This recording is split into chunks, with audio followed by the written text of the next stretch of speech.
تماشاوان هجا ون بخیر هات برنامه ما تری سیمر ایشف میوانه ما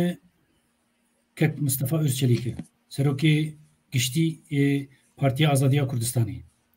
از ابکه مصطفی ره ایشف لسر سیاست زمان باخذ يعني نقو تنيزي باخذ من بهم صحبت بكن يعني كا برسكريكي زماني كردي چنه چاوانه ما چقاسه گهدای ناب خود سیاست ده يعني برسكريكا زماني كردي سیاست ده چاوای چیه لسر وی از دخوازم به که مستفاره گفتگوی که صحبت که وك هفالا وك دسبراكا وك يعني ام بيجن دو انسان جو قيمه ددن هدو بشكل از صحبت بكر بكم بروی که از هیوی مگو امی صحبت خوش بکن اشکا که مصطفی پیشی بجم که کتب خیر هاتی قال لك سپاس که شرف خان تو چاوایی تو باشه قال لك سپاس يا ودكم وجبر في برنامج سپاس يا جنابته وجبو سپاس يا چار پلمديايتكم باش صاحبي از باورم تو پیچه کی وگو تو جی مثلا پاندمیه بوی سبب گوت حب کی دور کتیه تو نل آمده از باورم اره مخابن مثلا پاندمیه بوی سبب نکارن زیده و دلی خوشی بگرن به مناسبت البته به کامبا پاندمیه گلک دل مجی شاندیه گلک حوالین هجاج نام کوش کرن و کندزانن چند روز بره که حمید قلیچ اصلا بردف که پده که با کور سیاست مدار و خباتکار زمان کردی یکی هجاب و حواله که هجاب و جبر کرونا چو بردلوانیا خوده دوشی حواله ما که جمال بوداق لفرانسا دیساج بر کرونا چو بردلوانیا خوده از سرساقیه جمال باتوان وجگل کردستان اردخوازم سرسری مگش صاحبه دو انسان هجا موندا کرن بری ویجی گل کادرین کردا جبر و نخوشی موندا کرن دوی ام لخوا آگاه دار بن جواتا ما انسان ما یعنی مثلا اوین دزگاه تندرستی کدو بیجن مثلا ماسکه و مسافه فیزیکی و هیجین پاکجیه دوی عملیات گلک آگاه دار بن تشکی گم زیده بکن جیتون دوی واریده از هفی دکم زیده تر دلی من نیشو و انسان ما دوی جبر و نخوشی زیده جناب ما کوش نکن بلکه مصطفی گلک کرد گلک انسانی هجا حرتم وندا کرنی گه جبر پاندمیای گه جبر شر و گه جبر پفچونای و گه خوزایی یعنی جبر وی که راست گلک انسانی گمرود بیر بینی هنه لتری اما ایشه پروگرام ما و بهتر لسر مثلا زمان به و سیاست زمان به ایجا از زانم گو توجی دواره زمانی کردی ده یعنی تو حساسیت اکتر هی دنا پاکیج ده او حساسیت هی از دبینم ایجا از دخوازم که مصطفی هم اولو خبر گواشتر بیجم پرسکریکا زمانی کردی لباکور کردستانی چیه تو چلو لید نره تی چیج مر بیجی مثلا ما پرسکریکا اساسی سیاست دولت ترکیه دویم وی راستیه ببینن دولت ترکیه 97 سال به سیاست آسیمیلاسیون و تنه حسباندن و ایمحای هبونا ملت کرجی هبونا زمانی ویجی قبول نکریه و زخت و هریشن گلک دجوارانی سر اب 97 سال چه دالیه یاسایی چه دالیه فیلی ده ملت ما توشی و زخت و ایریشه و قدخه هم بونه اف بنگه ها هر چتیه دوی اولی همویه ببینن و یا نهشتی زمان کردی به زمان پرورده زمان کردی به زمان تجارت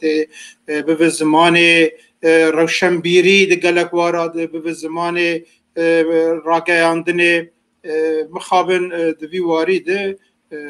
ایرو الباکوری کردستانی اگر اف کارساتا که شکست زمان کردی ام رو ببین ام دوی ببینم که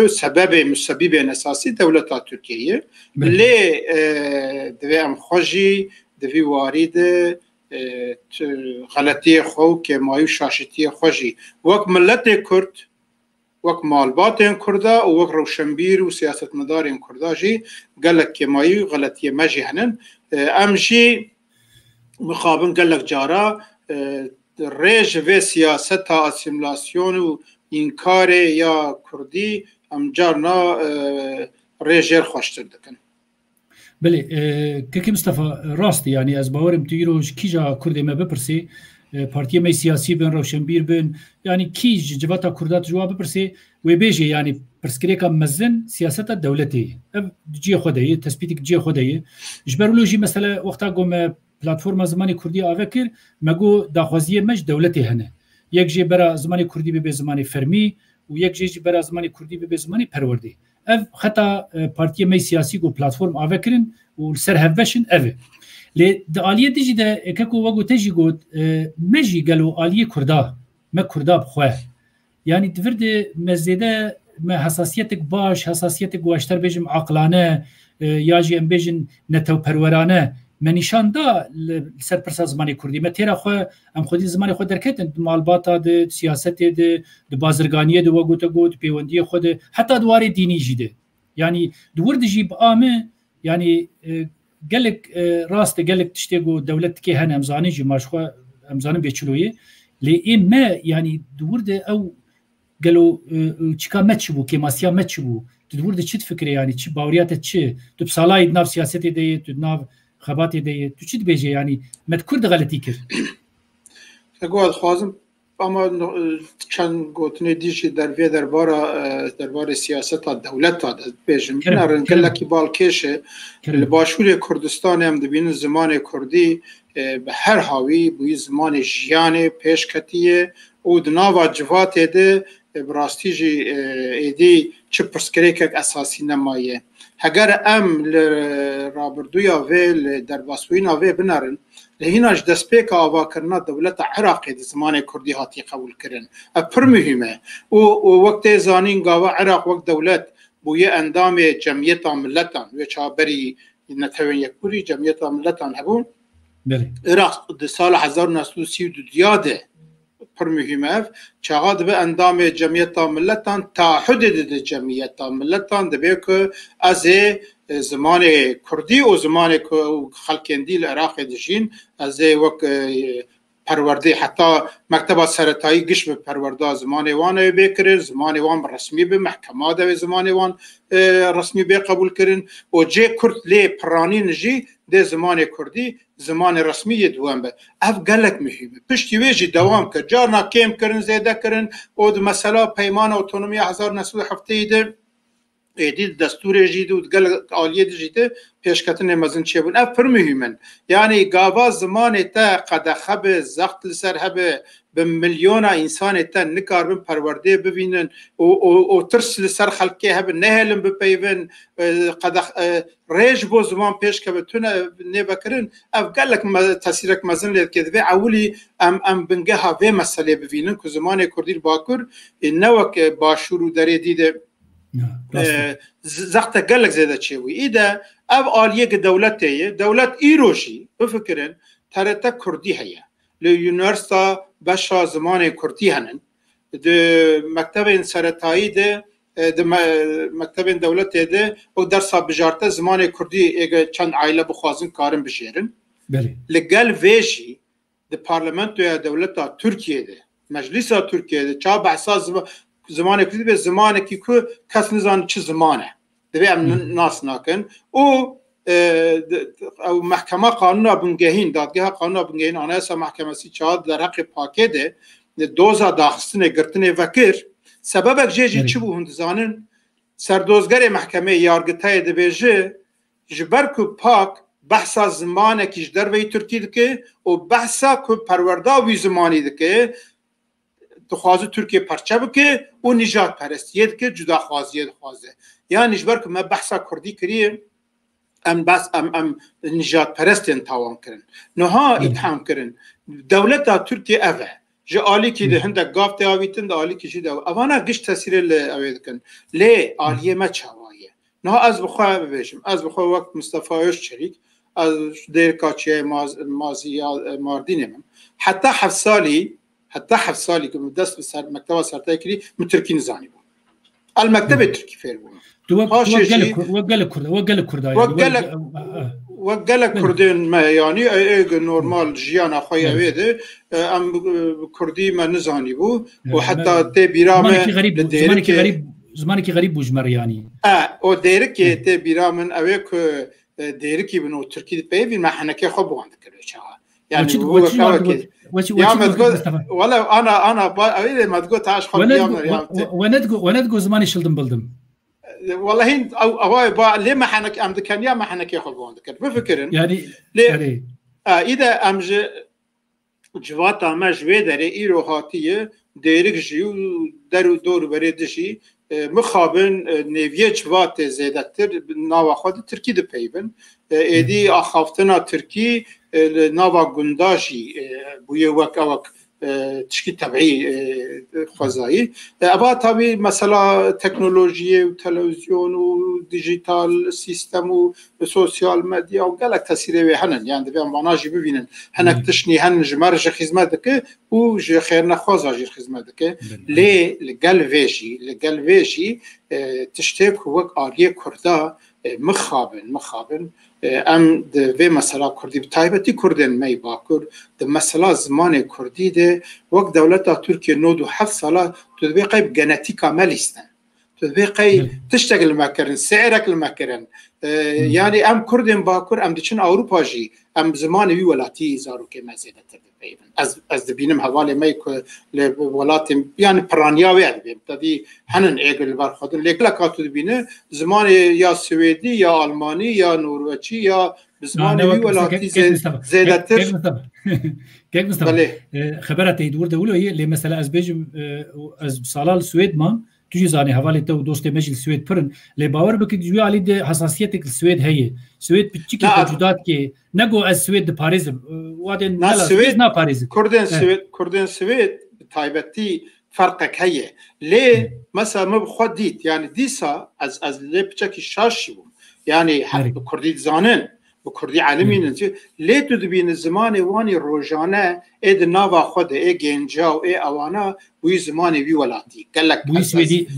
بوي سويدي الالمانيا جي تقريبا تشتوا لي راسات اذا مثلا بروبلمك هيد في وارد لباكرجي يعني نافا عائلات دیو با به کردی زانن لی مخابن ترکیب زارو که خورده پیون اشته سبب آوی چی دبین اول مکتب نفسر کتیب اوی پاشته بمینه کردی ترکی باشن زانمه و چاب اوانا گیش وقت علمی اساسی خواه پاتن پوچ کرن زارو که ده عینی وقتی ده کار سه زمانه به ده عینی وقتی ده فیر ببه و وقت هم فیر ببه زمان دایی که جدا بین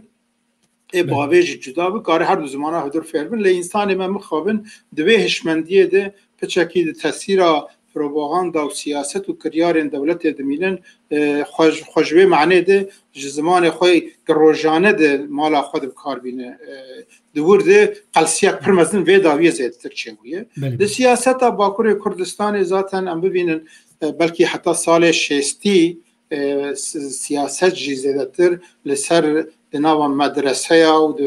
دناو جوات ده کردی دهات کردن پشتی سال 60 پشتی او تاثیر خواندن و ترکی و سیاست دولت تاثیر لیکر ترکی و عثمانی سیاست الباکر و ویا تاثیر ما قشر کرد لباکر کردستان سال هفته حتی هشته سیاست هر به ترکی خواهد کردن اوجی مخابن جمر میراثک باش نهشت دوی معنی ده جالی کردی به پشتی هشته داربا هشته تایبتی حواله که در کتن اروپا دوی وارد حواله سوید پیشکشیاوی کاری کرن ده مثلا زمان و سیاست ده گاوک باش داویتن زمان کردی ایدی در کت پیش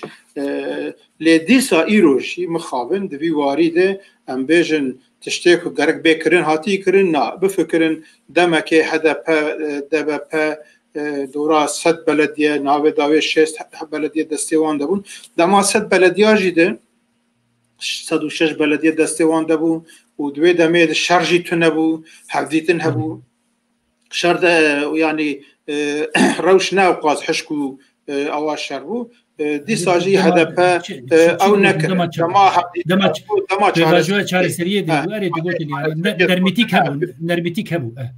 لدوی دمه جیده یعنی بلدیه هدف تشک کاری بکنه که فرصتک پر مزن بود مخابن به وی پیوستیه و وی به جینانی دورده ام آلیه کرده قلسی و ضعفیه مهن سیاست ده مخابن هر تشیج خود دوید تو دست بیم که تو مال خود به کردی بزارو که خود به عائله خود نپیوه تو ناوا پارتی خود به زمان خود نپیوه و تو جیان خود سیاسی به دور برای خود کردی سیاست نکو نپیوه ناخفه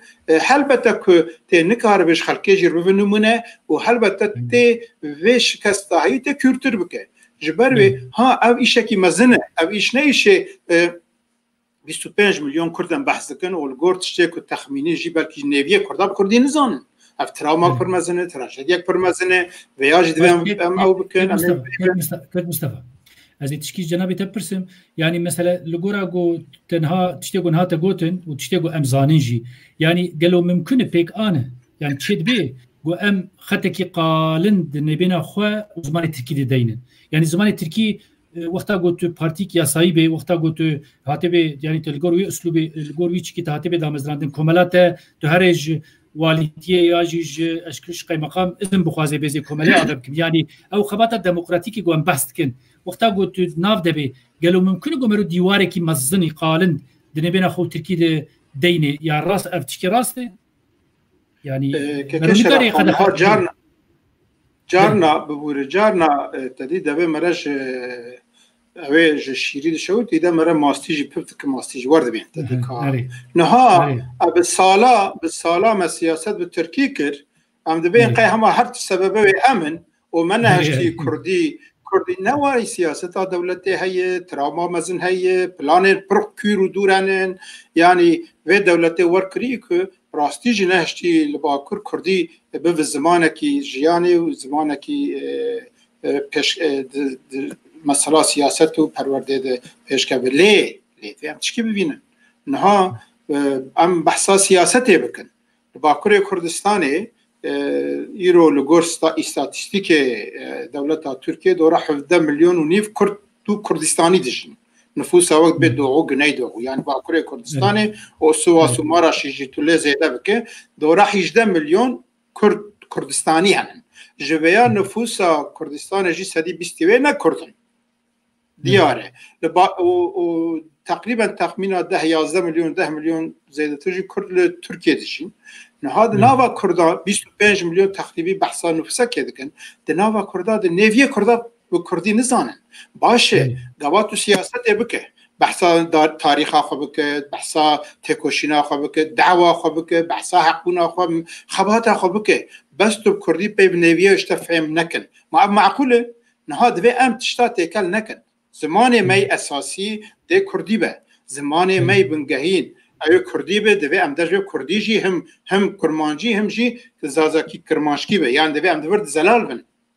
كردي نا كرمانجي تنيل باكر كردستاني هر دو زاراباي خوجي دوي ام اساس بگرن زمان مي سياست خباتا روشنبيري خباتا ادبيات خباتا مي جيانا روجانه دوي كردي به ليه ام مجبورن که خواب بخلق خوش بدن فهم کردن گاوا که از تشنا دعوا ملت خو دوزا خو بکم و نیویه ملت مم فهم نکن گاوا که از لهمبری و دولتی رابم تشنا ببیجم نیویه ملت مم فهم نکن اعتبار معنی که دورد که ما یک اجبار به مثلا زمان ترکیجی ام مجبوری کار بینن جبو که کردستانیین که نه کردن ل ترکیه ل باکوری کردستانی جی جبو اوجی ما كم مستوى تركاجي يعني جبو تركاجي يعني ما جبو تركاج بو عربايش بو ارمنيايش بو اشوريا يعني ايكو اب كردي نزانن جبو وان جبو كرمانجي نها ايك مثلا قالك زازاي كرمانجي نزانن جارنا مجبوري اف مالسف تراجيديا جيبه لي راستيه كجي جارنا ام مجبور بالتركي بحب تشابه فهم كان جبر ويد بيد في مساله نكب غلطنا ام نكب انتو كومبلكسنا يعني ام وقت بارتيان سياسي وكين روشنبيري ام راستي جي بكاربن هين برفرح المسا زماني خو ما اساس بگرن خباتا خو ما اساس بگرن بزماني خو لي مخابن في مساله د جارنا دوی چه اون ترکیب کارتینن چوام ترکیب کار نینن ترکی جبو سیاست جمر مجبوریت که ترکیب راستی كيف مصطفى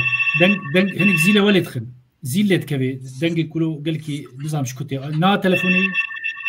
آمالی قی او قی مالی بله قطبو بله باش جانا تشتي ولو تشتي تشد بس سربرايز بالانجليزي هاوي هاري دخلنا هكي بله يعني جوي جبو شي مش تبرسي اشتر راس بيجم يعني اجدل اشتر بيجم لو قال لك حوالي ما فيداو يب كردبونا خو حسيانه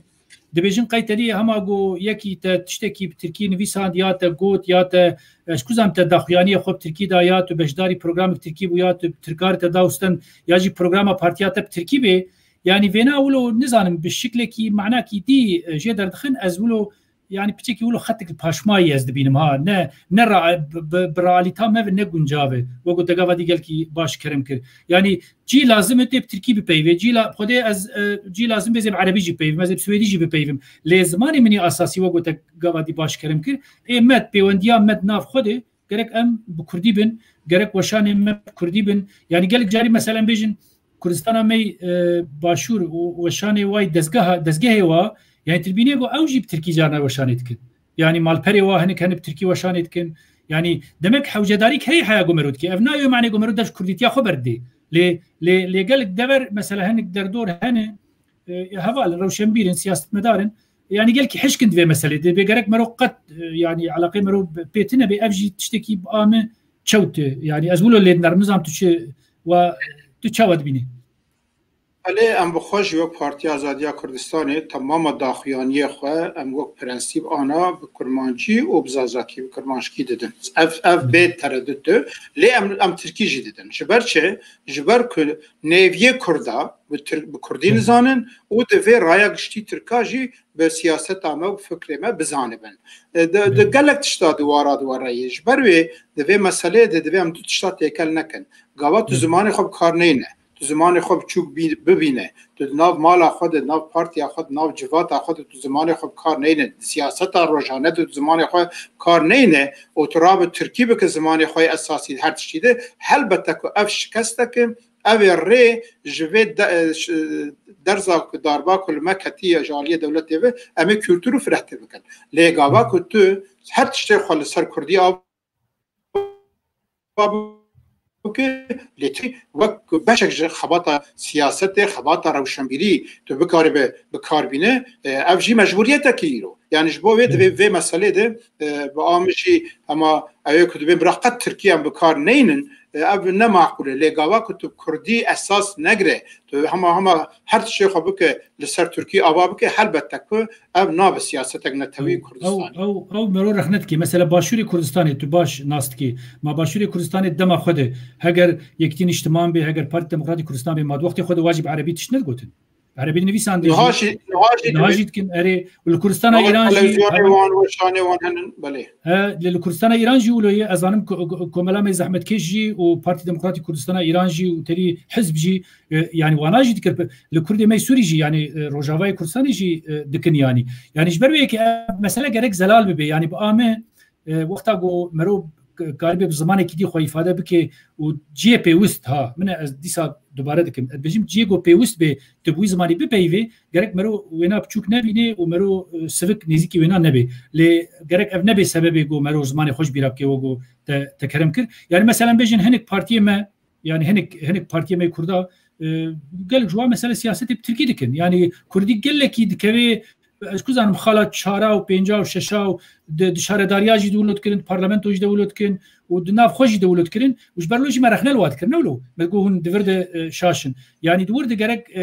برايا ما گرک مرو زلال به و مرونه او قسجي ولو تشيك به يعني ولو تدي دبيجن ريجيت يعني ولو حشك به مرو مثلا بيجي ولا يكي جوش تركي كير بمرحبا ياجي سلاوك هنك تربك ياجي برتوكي بتركي بنفسي ياجي مقاله كي بنفسي مرو رابي فينا وقع عيبك بيجي بقى من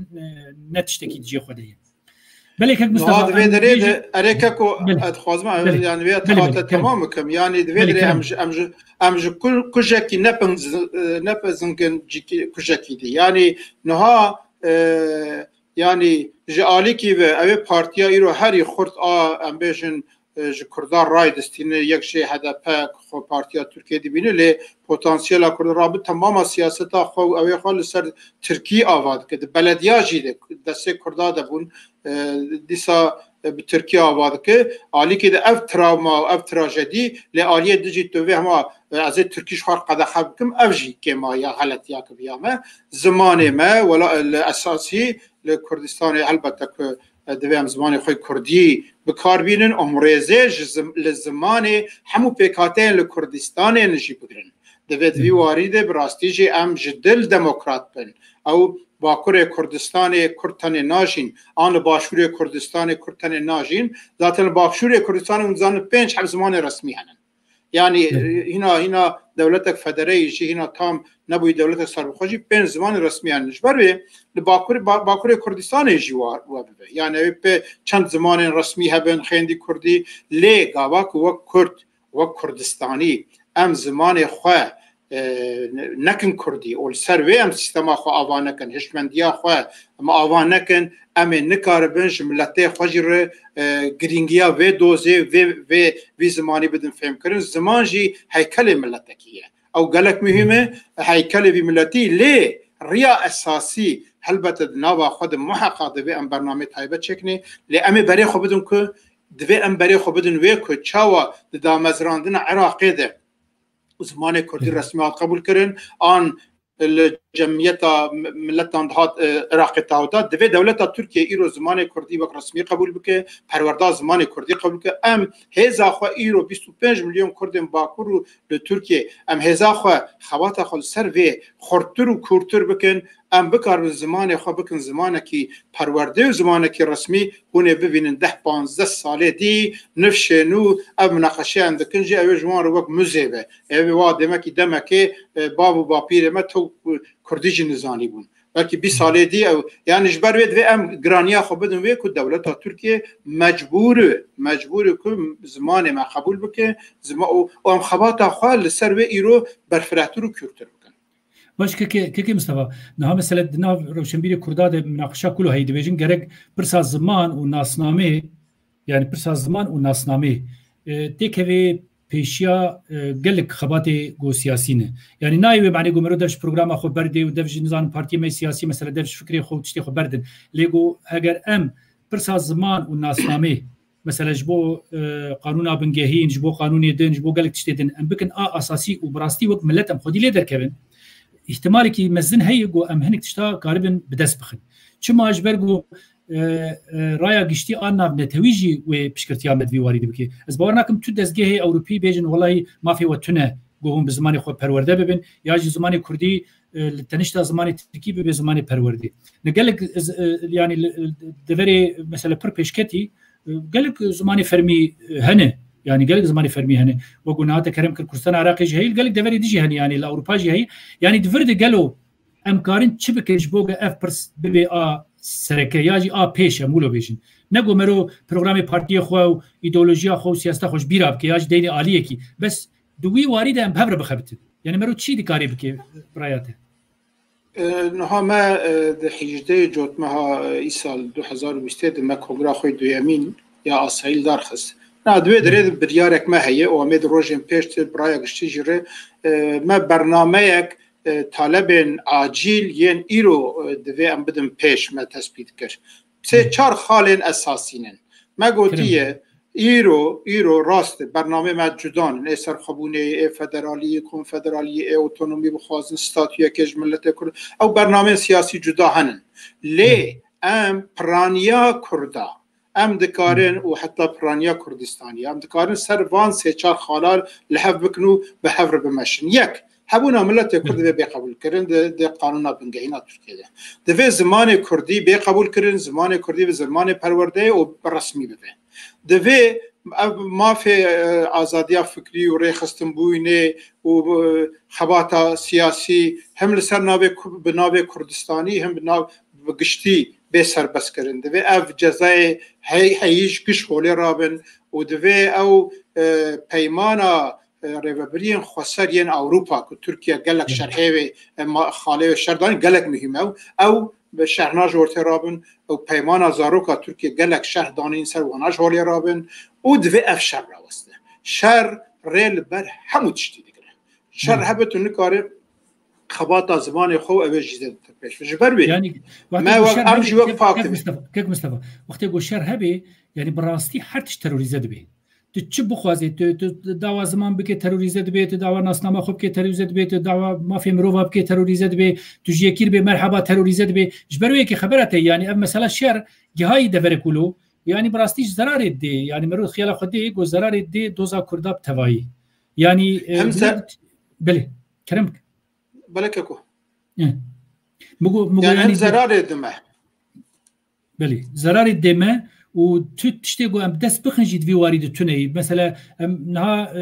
ما قلتي ام سياسه دين عليكي نها وقت يقو اف اتمسفر وهابي تزاني برين هاب چند سالا مثلا ت جناب تدكاري بو دركتا ترت كردي ولسر بارتيا خو برنامج خو تجيبو كك مسعود بو كك سرتاج بو حواله مي يقول بيشن حمه يعني ايغو يرو سروك بارتيان قادرو سياسيين حمه روشنبير دتكتن ترت كردي و ديتني خو قالكي سربست گوتن لي بيش تي في 2015 و 16 اتمسفر خرابو يرو تدبيني تحمل اول نمايه گو مثلا ناوی سکاکه کی کردی تاخه کی کردی قبول بکن دو پری ها خورته کی هاتبو گرتن ایگو برپرسی آزادیا ولات بو بری محکمه او محکمه کلیه برسف بکردی دایه بو نوچجیه برسف کردی دایه محکمه گوتیه anlaşılmayan bir dil yani zamanı ki go naifem kirin icab vi zamanı go naifem kirin او 24 ساعتا TRT kurdی و شانت کی تدبیری بچن ناکو کی گل کی مزن هي yani جبروی کی اف وگو تگوت اف مثلا گو شر زیده zarar دیوی اتمسفری yani چit بيجي انفكسيون تشيد به هاد هر مساله ده حساسيت تشيد به دوی مرول گل جرال سر بفكري برايا من تثبيتها وتثبيتي كي برجي خدي اگو ام جبروي ككو جبروي ام دبن ام بچكي هندك طالبين داخوازن برانيا كردا قارب دوراوي بجفن تشتين كريش برفكه راوسنا شري وقبول كنا زمان كردي هبونا ملت كرد وهبو خباطه بناو كردستان يا صايب اف خال اساسي ايرام لدوراوي بجفن امج بو زمان خوشي ريك باش وكن بنر لوي دري كام جاره ديل خو وگرن اوان 97 سال جمهوريت دولت ترکیه هاتیا واکرن به 100,000 کرد هاتنون کشتن اگه مثلا شیخ سعید کوشگیری درسمی سیلان بیت شباب ایدی او مثلا داربین عسکری دو کشتن دی حبس و زندان او بدل مزن باش کام زمان خود دست خست او قاس بدل مدای ما قالوا افهمه بس او دولته قالوا ما وك كردين باكور كردستان او قاس بدل دا ما چمون زمان خود دست نخستیه دوام خو وگرن دوی معنی که دوی وارد که ماید مجد هنن ویگا ورن ام جنوبه فرماته که بدون خوشی بدون سیاستا خوشی و بدون و هشمندیا جواتا خوشی گاوا اول تشتی کار به کبره مزن جارنا علومت ناویتنیه فرمو ایرو او کردن جکیجا سیاسته ببلا ببه ایگو زمان کردی قبول دکه ملت کرد قبول دکه هبوناوی قبول دکه پرورده زمان کردی قبول دکه فرمو ام گش دست بدن هفته نهاد اف پارتین ترکیه و داوی در کتنند بین ام مثلا کرد چهار سر بکن ام زمان کردی واب کن اوانا گشه وان هری بلنده وان جه گاوین که آکپه 2002 حتی 2008 دی اویجوه نبهرن تشتید بیجن جوه نابهور زاتن تو برنامه که ناد برمه اوی گاوی ام دوی لو اوی خودی در که میلیون کرد هگر ما شینا که امرابن 12-13 باشار خود هندک باریقات دا پوچ بکن هم انسان خود بکش بدون کشتن هم تکوشینا خود 20 سالی پاش بن ما میلیون کرد لدیار بکره لمیدان نوروز یا جیل میدان شیخ سعید امرو نشنا ما بگو تا حتی هم زمان ما رسمی نکنو پرورده زمان ما امجبران نبن فرمو دنیا کی هم بر درکبه او کی دویره لترکیه لهم بری به درکبه لی ام دویش من دیا خوب گارن فرمو ایرو روش اوه یک امیج شر ببینا اوج زمان خوش هبونا ملت خو اوج هبونا قبول کرنا ناسنامه خوی نتوی و یه ولات خو ام سه چار خال اساسی دم بین جمع از باور دکم امی بکاربن رنسانس کن و دوی وارد دست بکن باشه که مصطفی لپیشیا و تشتی گناه تا گود ev hatına cemhev برای te li peşiyavi çi astenge yani siyaset astenge kesayetiya insana astenge em bejin tecrübe tahlin ego astenge düşmanatiya nav xwede o düşmanatiya gom hevre mesela qasi gom diji hevin gom diji düşmane xwe bana xwede zane be min hagi habana kuyle ke zani li başur ji û li vir jî û li bakur jî û rojlat û li her derî yani biraya te bi fikra te çi asteng li peşiyavi ev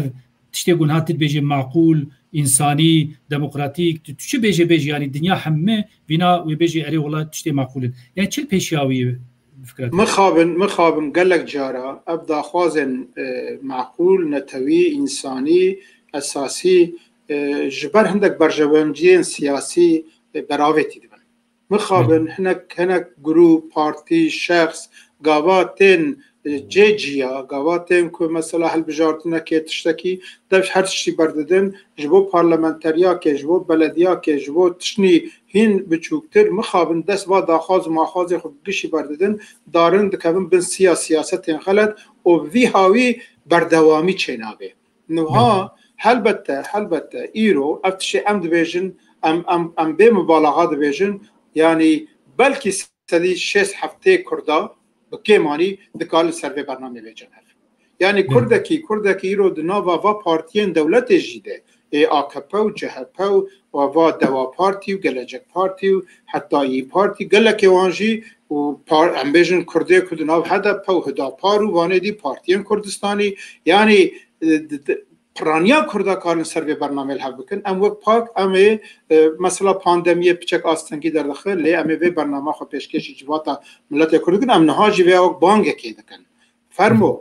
دم او دمکه امج شر بوجنا و امج داخوازین خوی نتوی هبونا خو زمان خاملی خود در کبن ام ریکش خار بکن گاوا شر راوسته روجاوای خلک مر حتی ببن لباشوجی در حتی ببن ده او خاص خرابی و نخوشی و در ناجی در نده دولت ترکیه جی نکاره به هاوی ایریش و در نابکن وجبر و ایرو الباکور کردستان سیاستا لسر زمان کردی لحف هاتنا سر زمان و ناسنمای کردی گلک مهمه دوی ام دوی وارده فرمات کنو بدون سیاست خوشی بدون گوتار و هلوستین خوشی باشه که مصطفی وقتی گو پلتفرم هات آوکرین از آنم یک جوا کسی اکتیف جناب تبو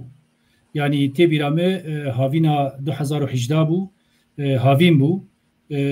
جوین کرد لوده که فکر پلتفرمی درکد تی یک جوا حواله بو گوته پشکرتی کرو تا گلکی جا حتی نهاجی تو گلکی پشکرتی هاوی شد که حواله دیجی که مسعود جیبو حواله می آیت الله بو والحاصل حواله گو یعنی ایرو پلتفرمی داره حما پشکرتی دا دوره ما بهور بریار دا گو ام ج ایوک پارتیا وک هدا پر جربیجن و ایوک حق پر جربیجن و دو پروگرامی واجده مثلا افتشتی گو ام دیجن هنه و مثلا قالك جارا ما خستي جو امواجي بكشين النام مسألة لأدبينم جو هني كله أستنج هنا يعني مثلا بيجن حق بار هلا هدا بار بلكي حساسيات نواني ديني هبن ياجي آمنا بن ياجي ولا حست شو مثلا بيجن بارتيك وق حق باري چما يعني ناخوازه تبليفي بلاتفورمي تبليفي خباتا جونها جنابي تقول يعني وچي وندابكن وچي وندابكن مثلا از فكرم جانا هەگەرم vegeren destpêka avakirina vê xebatê de wek cenabê te jî behs kir di dema ku helbijartina parlamentoya 2018 me Tifaka Kurdistanî ji bo helbijartinê me danî bû wê demê wek PAK, PSK, PDK platform, PDK te û Hereketa Azadî دوی پلتفرمی ده ما خواستم اتفاقا که بکنم چام چون جهنک پارتیه داشتی ولی حاصل هم سر نکردن دوی اتفاقا لی پشتی وی ما دنوا خود ما مناقشه کرد ما گفت ام ایرو بلکه ام نکار بنده گلک تشتین سیاسی بینجم هف لی ام هنگ آلیین که دنوا جواتا کرداد چه سر ناوی پارتی اسلامی چه ناوی پارتی ترکیه کار دکنجی ام دکارن سر زمان بینجم هف فکر پلتفرم زمان کردی جوی داری درکت موا پنج پارتینا مگو همه پیشنیاریه هدپ هداپار و حقپار جیره ببین و ایگ کاربن یعنی اید نوا پارتین دجیده روشنبیر و سیاستوان کردا هم باوان جیکن ویده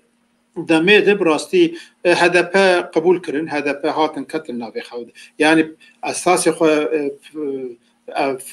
فکر جماش و پارتی می کردستانی درکت هدف هات له هدا پار نه هات هدا پار له مسئله بحثا نه مسئله اسلامی له هدا پار جل زمان کردی گوتار خود هدا پار جل خودی در کبه له مخابن چاعت فعالیت ده نل گوروا گوتنا تبگره که دمشینه لدی ساجی مگوت هدا پار جی هدف جی حق پار جی بلاورن هدف هات له معلسف هدا پار و حق پار نه هاتن حق پار گوی ما خباتک می جدا یم سر خو یعنی وی هاوی خو ifade کردن نها جارا دوی ام فرمات بدن وانکاری خو دست به که اساس خو من نگوتو بس با پارتیان سیاسی به پلتفرم زمان کردی ما گوتو بو پارتیان سیاسی دستگاه سیویل کسایتن د نواجواتا کرد دکاری د عالیه سوسیولوژیک عالیه حقوقی د عالیه پروردهی د عالیه پسیکولوژی د عالیه جواکناسی هر واریده دوی کسبن که ام پروژه که به دور بهونن اوی نه پلتفرما کل سر اواز زمان کردی که امی گرامر اوی چاوا بکنو چاوا نکن نجبوی بو جبور لیوکرنا پرورده زمان کردی ل ترکیه و کارآنینا زمان کردی د جوات د سیاست تجارت د چاوا بکن جبر ویمه او پیشنیاری کرد پلتفرم چه بود دیم خابند وجدن باستر نکردن هم او پارتیان سیاسی که گرک بات نگشناتن هم جی دستگاه سیویل ده و مثلا کسایت و مثلا وانا جیده او نبو ام هیوی دکن دم پیش ده پلتفرم زمان کردی او بکن كيف مصطفى ما قالك هول دا بسريته ما قالك هول دا برا هوال زانبن هوال يقول ما قدرت كنت ما شبان برا زانبن ما قالك هول دا دي سامي هول بدن يعني مثلا كسايتيا وروشنبيرا كثير البروا نقرتيه يعني مرول درب بميني وتاني غازنا بكي او جين الريق باشه مثلا بيجن لاوروبا بي لمتروبولي تركابن او كسيغو حسكريه زماني كردينه او يقول خوازن جو زماني كرد در كبيش بخوجي كارم بينجم هفدو بيجن والله ام پلتفرم که یاجی هفگرتنه که الورچیت کنو ام به برنامه پلتفرم وگریداین یعنی بداخوازی پلتفرم وگریداین یعنی همه تشتی برال بندی پلتفرم جنهیلند گلک جارا ما دوباره کریه مگوتیه لی خویای او پسیکولوژیک مر کردار چی بویه ام فری گازنا بونه ام گلکی گازنا دکن لی گوتی سر آداوی کا برا پلتفرم چی بکه یعنی دورده حیانها مثلا گلکی آریکاریا می ولو شمبر کنکرت سومت بجریا نبويه يعني بس غازن تنكرن ولو نكرا وفلان كسنانيا نافخو نظام چلو نكرا تمام اوجي سرچاوا برا غاز ديوا بكر لي مثلا ككو وقتا جو بانديمي دركتجي قالك تشتي ما يقوم تقوتن بتشكي وقو تجي غابا ديقوت مساله سياسي دو قالك تشتي حبكي الباشكت يعني ما تخص جو ام مثلا سردانا باشوری کردستانی بکن ام نهاج به پاندمی نکارن متخوز گو ام مثلا گل جوینه گل ام چکن یعنی بان گل کل ام بجن دیاربکر المردین الدوری ولو بان واکن بجن کاتش پرسکری کا زمان هی ام چی بکن باشه یعنی دوی تو چی بجن خلکی جی گلک جاری نتن البندی روشنبیرا و سروکی سیاسی و پارتیا و قادری سیاسی به یعنی دور د پروگرامت می باش هی ل درفتی مجلس ده چه نبون ها اجازه کی تراست بيجي جرك ديسا هر بارتي خو لي مثلا فيداوي بشكل المقول بينجي هناك هبال مثلا بيجن الدردوره هذا بي وبدا بي نام مجيد بون ليشون تورجي افكرين حركه ازادي مربو چون هز كرد افكرين يعني دور دجي حوالا زيده ولو بشكل كي هشمندي حركه نكرن ها او هشمندي زمان براستي قلستر كده دفي وارد الراست تشيك بالك شانسر ها پشتی پلتفرم زمان کردی تا دست بکه آناشی لبروی او هی انابیم برا پشکری بستینست ادبیجن پلتفرم دویج پارتیان سیاسی دستگاه سیویل و کسایتین که بشین جدا سپورن جوان گشا پیک بی پلتفرم نجه 7-8 پارتیا پیک بی قصدا من او بو هنا جی او شانسهی و دویل سروی وارید مرد سر بفکره لی توجي بحث ذكي يعني مثلا بيش بلاتفورم زمان كردي تشبو هدف از باش سر راب و خباته پوش بك تو زمان كردي دست بكر يعني ما معقول هون هم دفردن هم جي تام تشتي وكوي مراد بني دهين برفرحتر بامكان خود خازن چبكني براستي او جي غاوه غلط ونها مثلا هز كردي بلكي سد انا نبه مثلا ازادي حركت ازادي كريداي وقت شخص دبنم در كتنن جبو زمان كردي كيچ غاوه باوي چي كاري بك بيروز دبه مرگش لي خودي در كبه بشكرياي بك لي يعني دبه داوات ناف دزگاه کجی دبه دوی تو رزل و دزگاه جی بگره تو نچه لهمبری و دزگاه دیده آوانه که یا چی دوی دزگاه دیده اواخ خبات خو نمشین و دزگاه تو تیده خورد که هر دو الیاج یولو کرکه که من ایده وی وارد حرکت آزادی جی مرد دامزدرین هدف اشکره هدف تو را زمان کردی پر بلی کو یعنی خواستن پچکی ریل بر وی خواته بگیرن او غلطی اکبر مسنه لی او وی داویه هز کرد بلکی صدی صد نوی های بل لی هنگ ده هم پلاتفوره ده هم هرن هز کرد دیاج در دیده به ده او نه تشکی ونی جیده به لی جبوز كيف مصطفى حوالي هجا نهامنا او تشتي قد بيجن تو انسان كي تسروكي بارتيك ميغو مثلا تري لبيش د سياسه كردي د كردستان باكر تفا تداخوازي فا انسان تشوبيني تشتكي جوج بلاتفورم زيرتر جداتر قوتن تبهيستي نها مثلا هجر انسان ند ناف بلاتفورم دبن و دزگهك دي وكن دبه مروي حقي بدوان يعني او يعني او جي خباته بلکه اوای کی دی بخوازن خباته ماشین لدی کوردیناسیون هبل نکو ام هزا خب بلا بکن نکو ام رابن ذاتن ام گش با اوای کی مشکستک مزن خواری دولت ریل برمدگره تواویج ام ای هیج رابن شفدو پرچه بکن نل سروی اساسی هز کرد اگر سری خوبه و تو کسی که ناو پلتفرم ده یا جی ده ناو تورا زمان کردی ده ناو وحوانات تونه به سری خوبه دزگه جدا بز سر بخوابه اون وقت پلتفرم ده کارم وانجره ده ناو دیالوغی ده بین او داخواز آنم گش بحث کن زمان رسمیت زمان کردی پرورده زمان کردی پیشتورنا زمان کردی دستروان مرا کاری سبب دو جیر پروژه چه بکه مرا زیاده ورد باور که پر زیاده حش نکن لی او نه راست که تو ناو دزگاه که دبه و تو را با آلترناتیف الهمبری یک عادی وکه او نه قبول کرد او راست او مجوا هوالار سروکاتیا واجر مگوت وقتی مشون عنقره جی سروکاتیا وارگول ورجی وقتی هم هفدو دبینن جی پارلمانتری واجر هم دبیجن نظام يعني ايه مجمع قوتن يعني ايه مهم دبيجن تو فيدا قول دوار زمان دببي تنيج برغو چقاسه ام سر هفن كيك مصطفى ام چقاسه سر هفن چقا داخوازيه ما بيك زماني بيك رنگي بيك دنگي المهمبري دولتي از دبيجما قو ام بين الزمان ويبتر درفتي مهبن ایرو احتمال کو کار مثلا دولت بهن قابلی زی بیجه بنا ورده هرن یا بورده هرن یا جی مثلا تشتن دم باوی بروانا لی بامه وقتا گو ام سر هفن اف پرسا زمان بهتر درکبی یعنی هشمندی زمان که مصطفی هشمندی زمان ایرو باور بکه به هشمندی نتوی را بویه یک یعنی هشمندی کردای نتوی ایرو ده هشمندی زمان در باسته به اگر ام ویناب جی بینن ام او داخواز خوی نتوی ملی هک چه ناوی مبه چه رفرانسی گو بزمان وگره داین تیاتروی موزیک دیروکا می سرپیهاتی می حنک من کنی من حمد زمان دخو کوم دکی ناسنامه می دورا موخل یعنی زمان کردی وقتا گو تپی حزر بکی و بفکری که کو موخلا حمد شتایه ایجاج بروی که اگر ام هشمندی زمان بلند بکن اشتا پرسم یعنی گرگ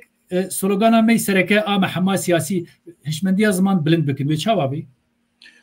محقق مجی وقت پاک مگوتی امل زمان خو ناسنما خو خودی در کبن لیدویم باش بزاربم که ایرو دولت ترکیه در رسمیت ده نه هبونا ملت من ناسنما ما قبول دکه به معنی جی پرسک سیاسیه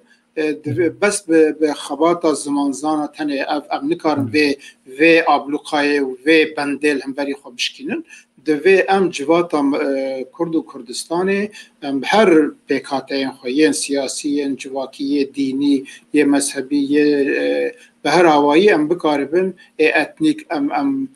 دسته خوب بدن هف و وی خبات زمان جی به پرسپکتیفه لیب نرن دولت نودو 7 سال نهل زمان ما به قبول کردن زمان پرورده خبات اوک سیاسی الوستک سیاسیه جهبونا ملت کرد ترسه دوی امجل همبری و خبات زمان کردی وک هشمندی نتوی وک بشک خبات سیاسی نتوی ببینن اولگور ویجی ام ایرو دکارم وی بدن پیش جبر چی ام دکارم بدن پیش چونکی ام دکارم وی هاوی در زکل و سیستم نود حسالی جی خنکو هدی زیاده تر ریج دوزان نتویر و بله گلک ملت هنن کو دوی ام وی راسی جبین گلک ملت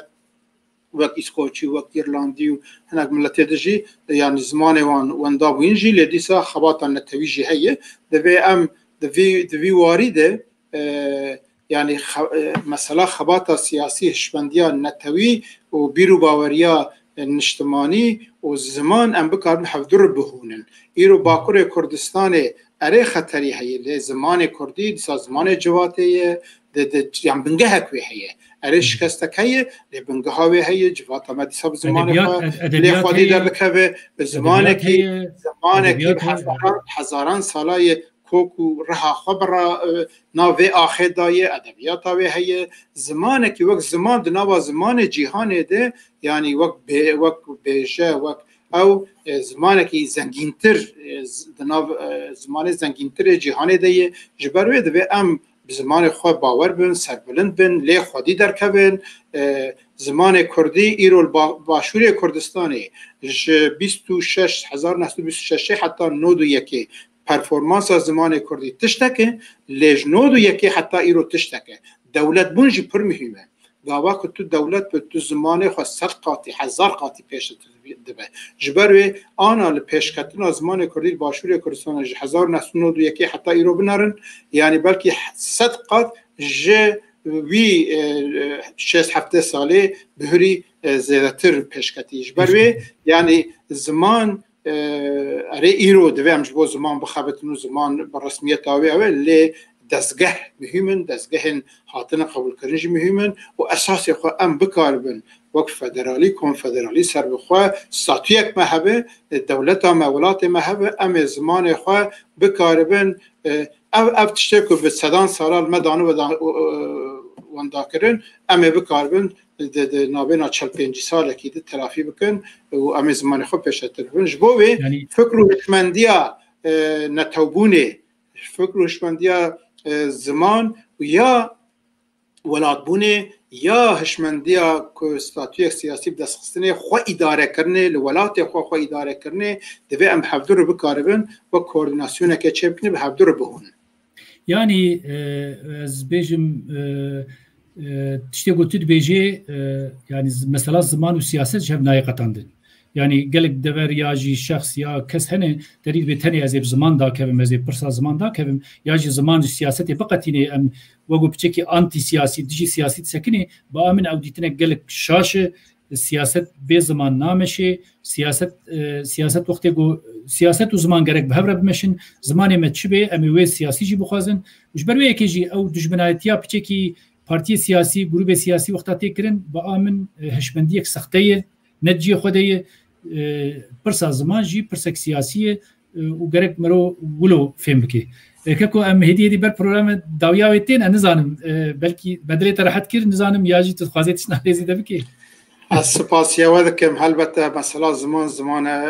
برسک اساسیه و گلک بشواری و هنم وک پارتی سیاسی نه وک پاک ام بریارا مج دامز روز از دامز راندن آمده زمان می نافخویی پارتی ما کردیه کرمانجی و زازاکی کرمانشکیه به هر دو زارواجی ام خوات خود مثلا کرمانشکی زازاکی ده براستیا اگر ام اعتراف الخبیرن حتی دمکم هین ضعیفتر بون لیوی 2 ساله و داویه دوی وارجی ده حتی دستمتی ام تلافی دکن که ام هر دو زارواجی وکه بکار بینن و دناوا پارتی آمد زمان جوینن ما زمان داخویانی نافخویی و او نامه نافخوی نویس و